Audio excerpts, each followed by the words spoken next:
budget night vision. There's a few ways you can do this, but the sad truth about that is your night vision device is just going to be expensive no matter what. This should be what you spend the majority of your money on for your night vision loadout, and you can kind of cut corners everywhere else. We're going into this video assuming that you already have the rifle, you have some way of holding it to your body, as well as your ammo, like a plate carrier or a chest rig, and you've got some form of belt for your pistol. We're not going to really include any of that stuff. What we're really going over today is the night vision device itself, where you can save some money in that department, a way to put that onto your head, and then a laser aiming device. To get started, we'll talk about the night vision device itself. So what I've gone with is a PG25. Now, you don't get any sort of spec sheet when you order this. You don't get a choice in tubes. It just comes the way that it comes. And what that is an aluminum housing. You get a Gen 2 Plus green phos tube and a little lens cover with a pinhole in it if you need some up-close work to really focus in. It does have an IR illuminator built into it. It's not on all the time. You can select that with this button here, and it takes a single CR123 battery. Pros and cons real quick. The biggest con I see is that it has a dovetail only. I guess that's kind of a pro and a con. The pro is when you get your, if I can remember how my mouse works, if you can get your hands on a dovetail bridge that's usually meant for like two thermals or two dovetail J-arms for like a PVS-14, grab yourself one of those and just take one side off. Now you're ready to go. Down the road, if you grab another PG25, you now already have a bridge mount for dual tubes. So that's the plus and minus of it.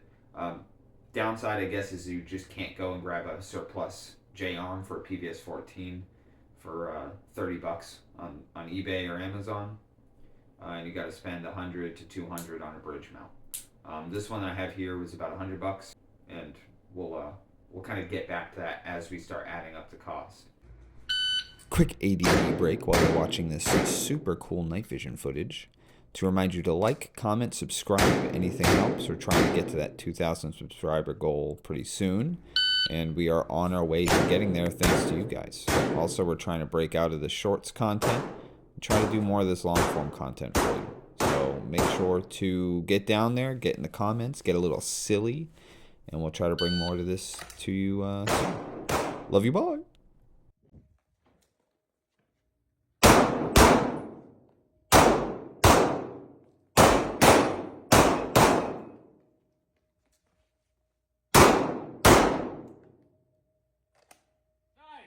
So back to the PG25. Nothing really other than the warranty information alludes that it's a Photonis tube. Anywhere you buy this from, it's just kind of listed as just a PG25. No branding really with it. But all their warranty information says that the warranties will go through Photonis. So it's probably just a Photonis Gen 2 tube, Gen 2 Plus tube, and the housing is probably from them as well. It's some kind of Chinesium happening here. But that being said, I am pleasantly surprised in the performance of this tube. Almost zero blems. There's just two tiny little black spots that I'll show you when I film through this later on. But it's extremely clear, and very rarely do I need that IR illuminator unless there's absolutely no light. But that's pretty much any night vision. You do need some kind of light to work. They're image intensifier tubes. They're not just making light out of nothing.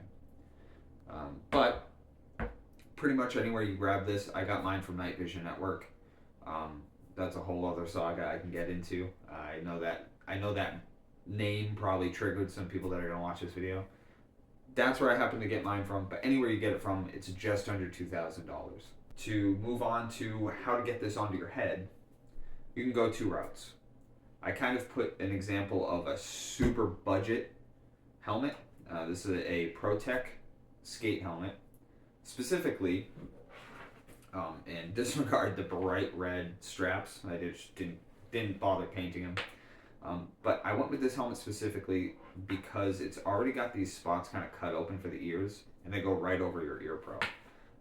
This is a Bucky LASIK Pro helmet from ProTech from about 2007, I think.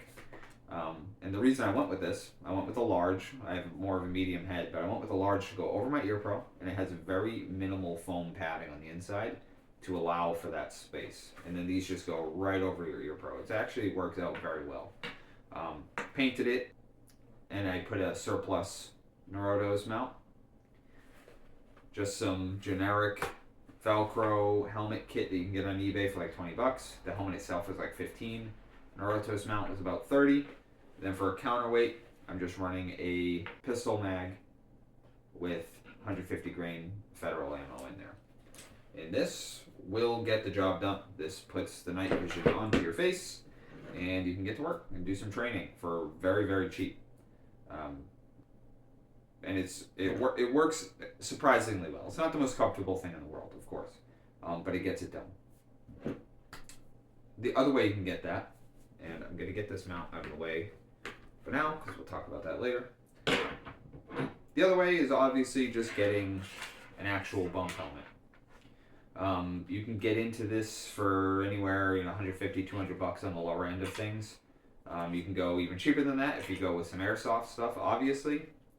Now what this is a Chase tactical bump helmet with some M81 helmet cover and just a counterweight in the back. The PG25 doesn't take any sort of external power supply. There might be some kind of adapter that I can throw on there, but for the most part, from what I can find out, it's just the CR123.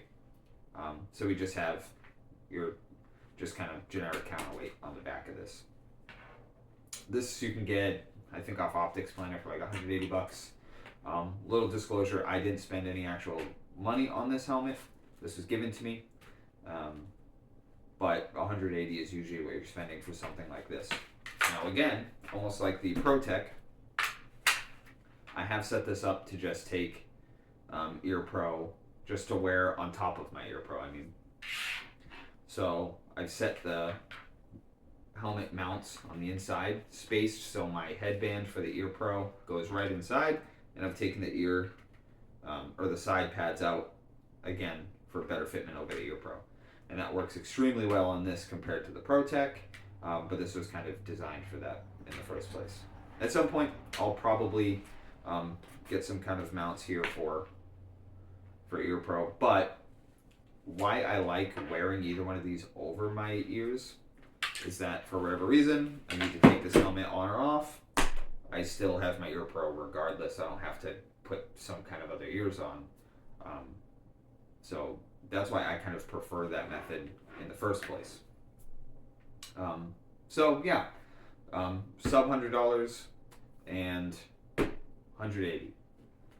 Plus the $2,000 for the night vision. Now you can get some PVS 14s, PVS 7s for sub 2. The PVS 7 is an option, 100%, but you're very limited to only active aiming.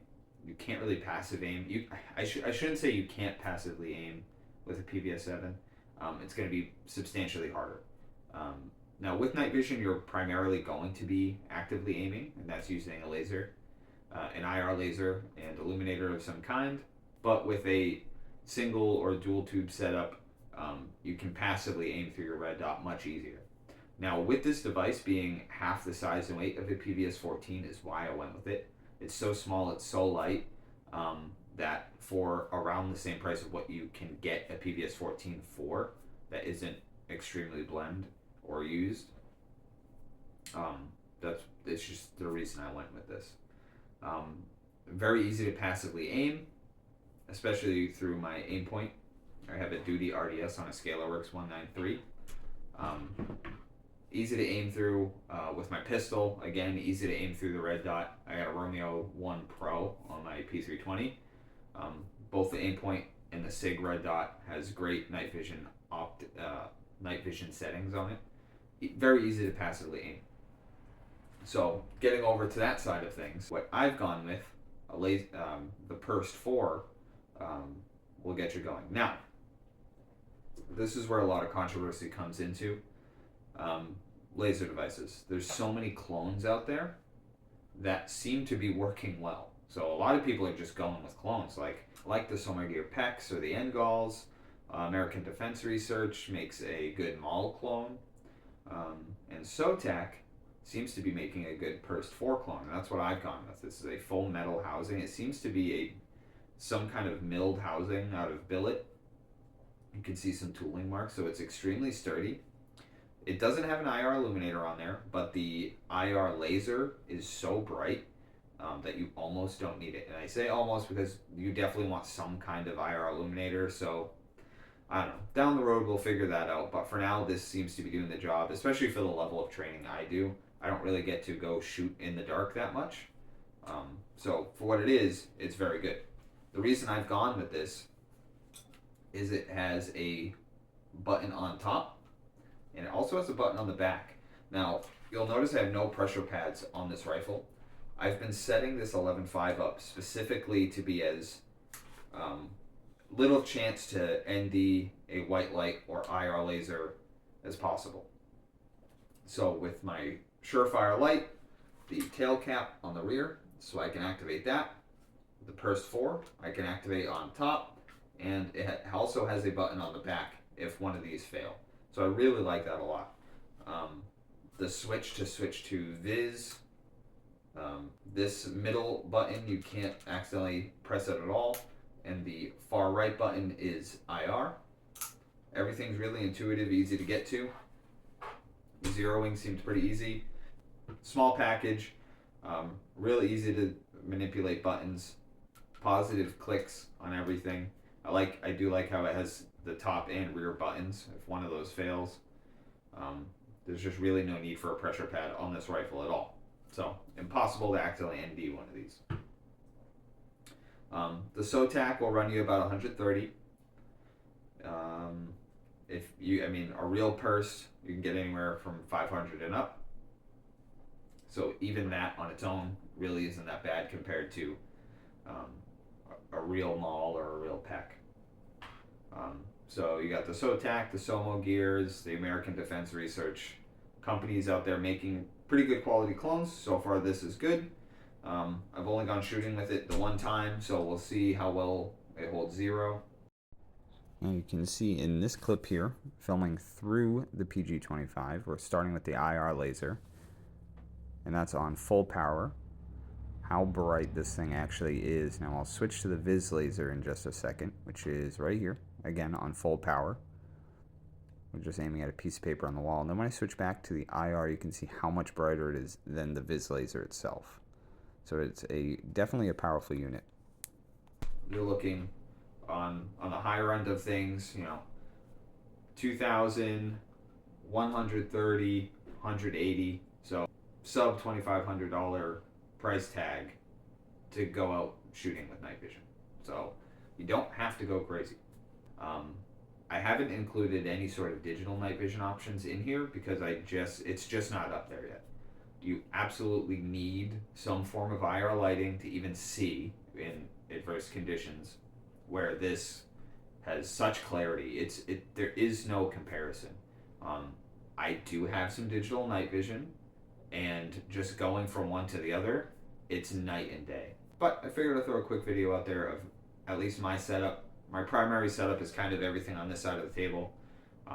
The Purst laser, the bump helmet, the PG25, and I do at least have this that I've set up for this video to show how real budget you can get, and it's a good backup. So hopefully you like that little setup video, just kind of what I'm running and how cheaply you can get into night vision while still retaining an actual analog night vision device, because digital just isn't up there yet. So hopefully we can do some more night vision videos in the future, maybe some full-length drill videos. just trying to find a spot that allows you to do something like that is pretty tough, though. And make sure you like, comment, subscribe. Let me know what you're running for a night vision device, maybe how much you spend for it. Get something going in the comments so people can compare and contrast. And I'm really just trying to push that I'm poor and I have managed to kind of put this together. And we'll see you on the next one.